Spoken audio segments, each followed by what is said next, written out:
Well, the Pope on peace. Pope Leo expresses deep concern about what's happening in the Middle East, noting that peace is not built with death-dealing arms. We'll have a live report from Vatican City on what the Pope is calling for instead. That's coming up next.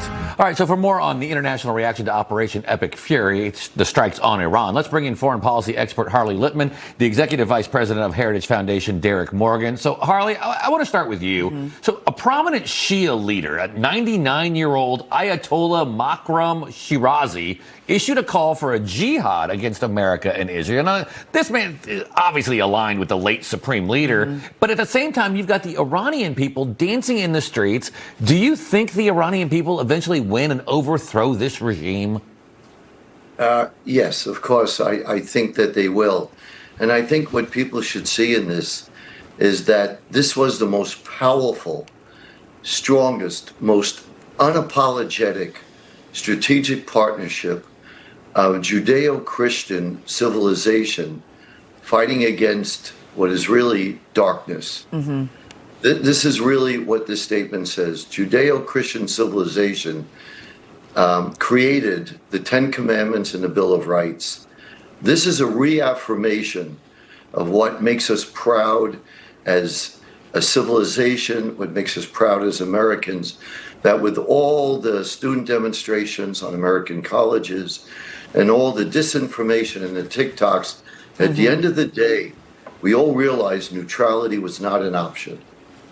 And Derek, we know that U.S. allies Germany and France and the U.K. issuing a joint statement saying the Iranian regime must understand it now has no other option but to engage in good faith negotiations to end its nuclear and ballistic operations. Do you think this happens?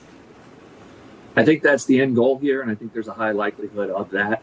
The fact is these strikes were very effective in eliminating around 40 senior Iranian leaders. And so we're going to see in this next leadership, are they willing to get back to the negotiating table seriously in a way that makes sense, in a way that can lead to a lasting peace? So I think that's where this is going. And we hope the Iranian people are free in that bargain as well.